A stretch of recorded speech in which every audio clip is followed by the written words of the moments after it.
Ustadz Adi Hidayat dikenal sebagai penceramah yang menggunakan pendekatan logis dan rasional dalam menjelaskan ajaran Islam.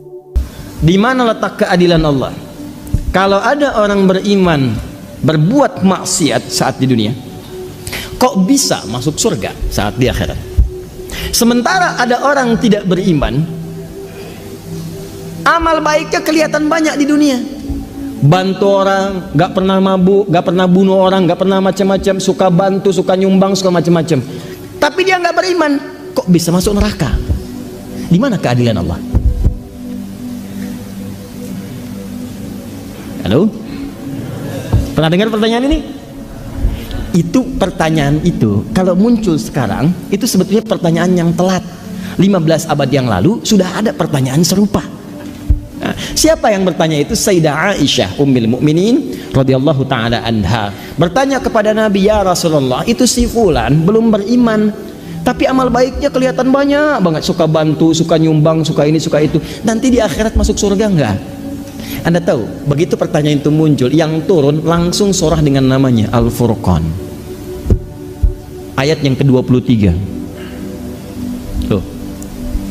Ya, kalau Anda nggak belajar nih isi-isi di Quran, kadang-kadang tuh logika semacam ini kalau iman kita lemah itu bisa langsung jatuh seketika. Dan ketika jatuh pada titik nol itu mudah diarahkan kemanapun.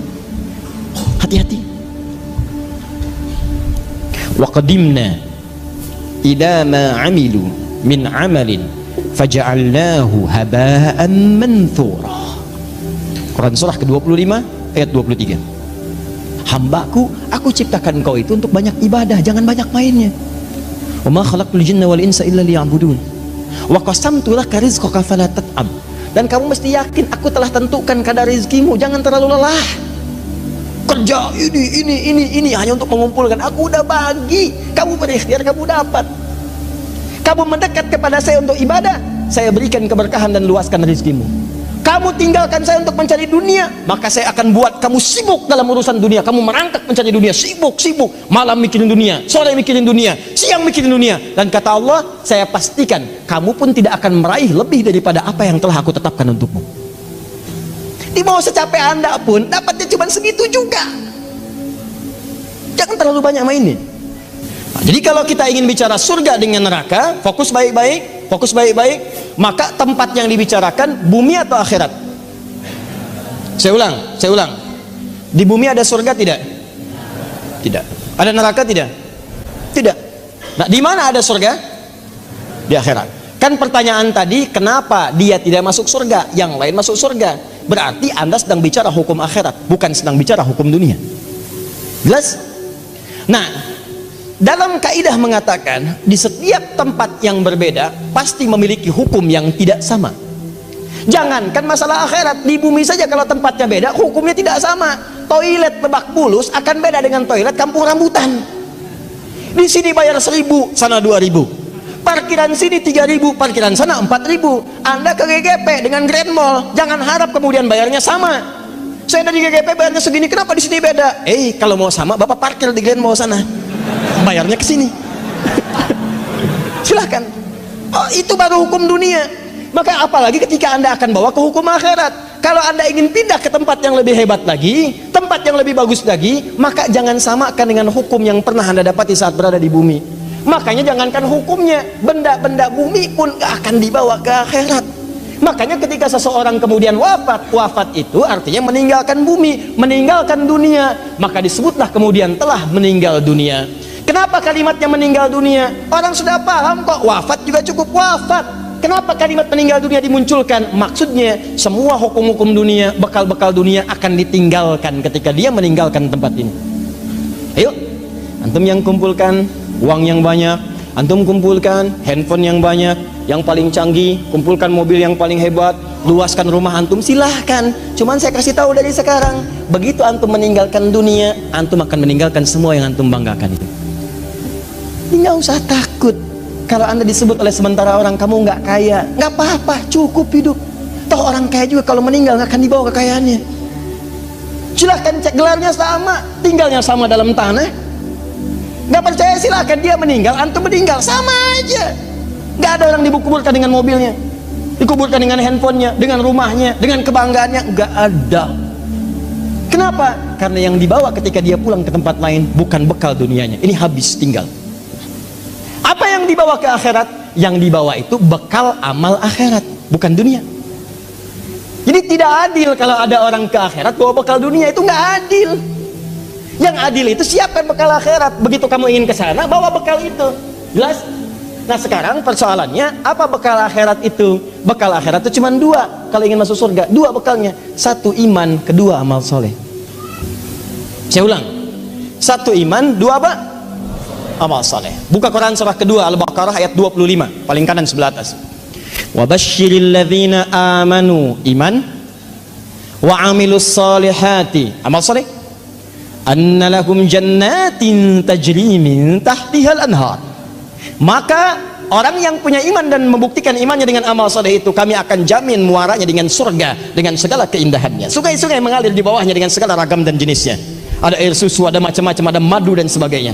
Maka kalau anda ingin masuk ke surga, bekalnya cuma dua. Satu apa? Iman. Kedua apa? Amal soleh. Ini bekalnya. Pertama iman, diberikan bekal semua. Semua yang lahir itu membawa iman dalam dirinya.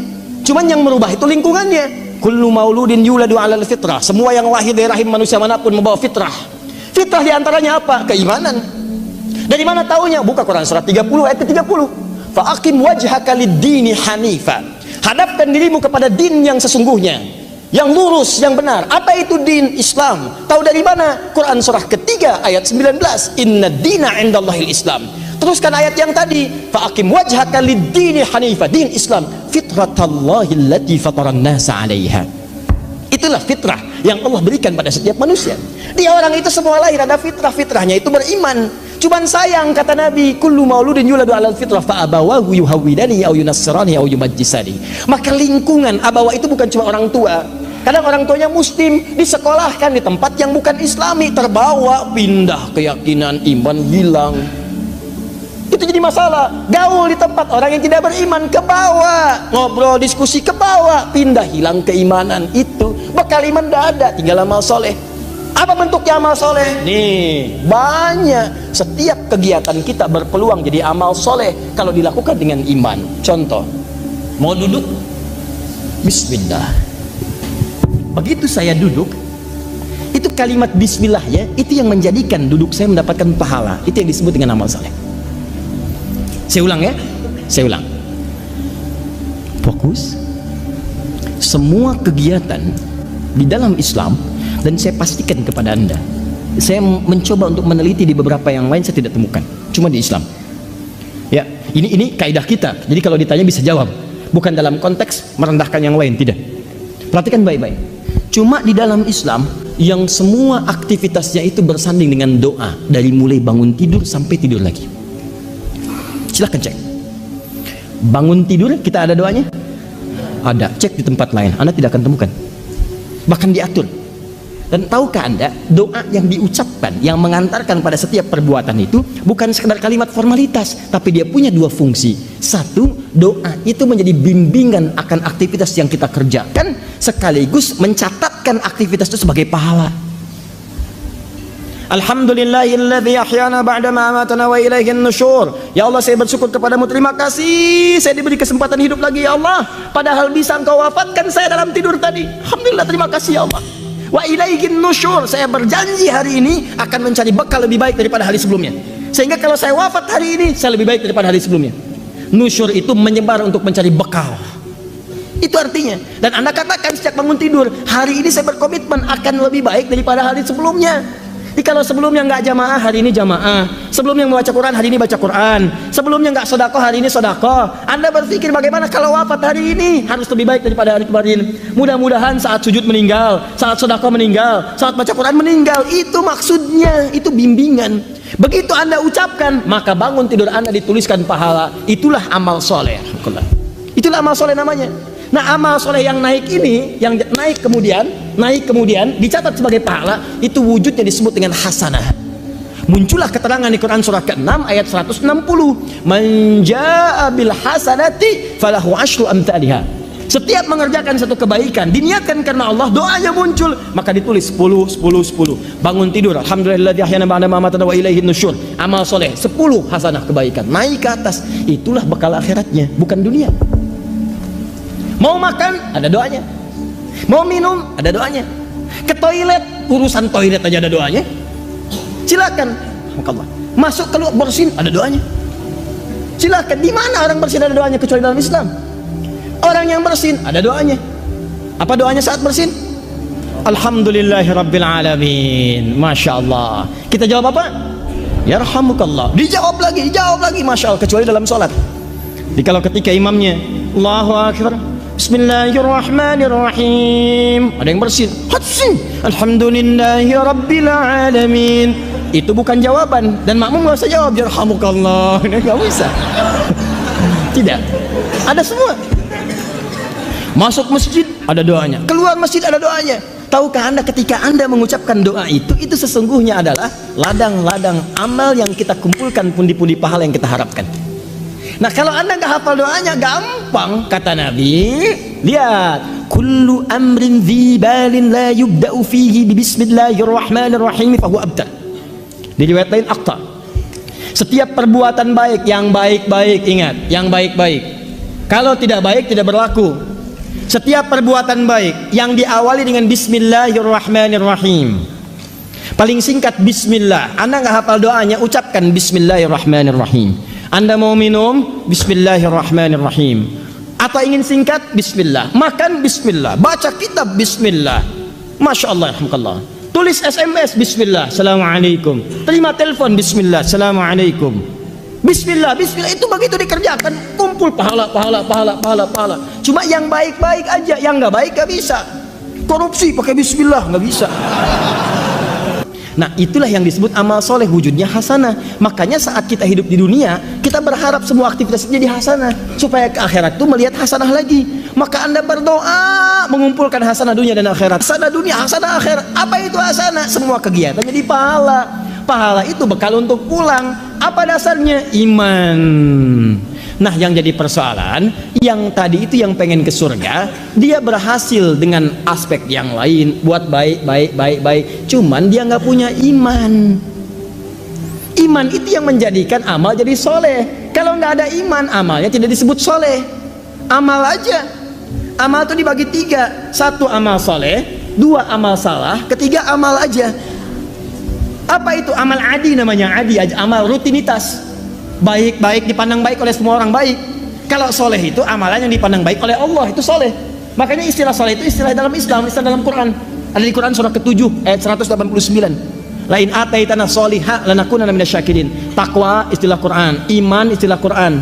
Tidak ditemukan dalam hal-hal yang lain. Itu istilah Quran itu. Istilah Quran.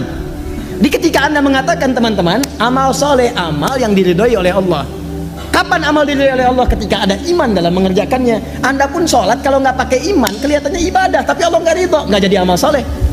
Bahkan disebut celaka. Fawailul lil musallin, celaka orang sholat. Yang sholat aja bisa celaka, apalagi yang nggak sholat. Itu kesimpulannya. Apakah semua orang sholat celaka? Tidak. Alladzina hum an sholatihim sahun, alladzina hum yuraun. Karena nggak ada iman, dia nggak pengen dilihat Allah, pengen dilihat oleh orang lain. Infak tanpa iman gagal, habis amalannya.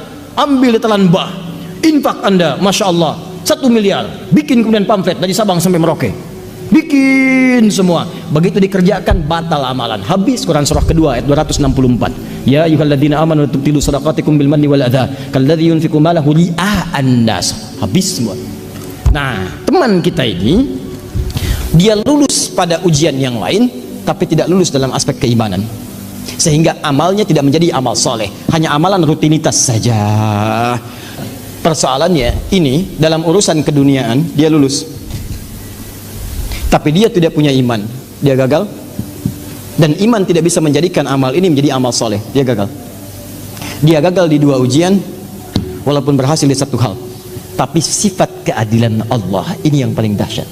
Karena Allah Maha Adil. Hei, kamu kan tidak beriman, tapi berbuat baik. Perbuatan baik kamu kan untuk urusan dunia, bukan urusan akhirat. Maka Allah pun balas semuanya saat di dunia. Karena dia mengerjakan itu dalam konteks dunia, bukan dalam konteks akhirat. Kalau tidak ada iman, maka Allah berikan balasannya langsung di dunia dan dipercepat balasannya. Saking adilnya Allah. Maka turun ayat wa qadimna ila ma amilu min amal. Quran surah ke-25 ayat 23. Kalau ada orang tidak beriman banyak mengerjakan kebaikan, dan karena tidak ada iman berarti kebaikannya urusan dunia, maka Allah pun balas dengan balasan dunia. Kata Allah, wa qadimna ila ma amilu min amalin faj'alnahu haba'an manthura. Maka saya percepat, kami percepat balasannya saat di dunia. Jadi kalau ada yang tidak beriman, misal orang tidak beriman kemudian berbuat baik, suka nyumbang, suka ini, suka ini, maka akan dibalas. Ada apresiasi, bisnisnya mudah, lancar, orang senang, bahkan ada yang mendoakan supaya dapat hidayah. Cuman kan bergantung dia mau ngambil atau enggak. Firaun juga udah pernah didatangin sama Musa sama Harun alaihi wassalam, didatangi, cuman dia nggak mau ngambil. Bukan nggak dapat hidayah, dikasih nggak mau ngambil. Beda antara dapat dengan dikasih nggak mau ngambil itu lain. Makanya kadang-kadang saya suka sedikit merenungkan kalimat dia belum dapat hidayah. Tidak, dia sudah dapat, cuman ketika dikasih nggak mau ngambil. Itu masalahnya. Saudara seiman semua, itulah pembahasan kali ini. Semoga apa yang disampaikan bisa memberikan kita manfaat dan pelajaran baru untuk kita semua. Jangan lupa untuk like, comment, and subscribe.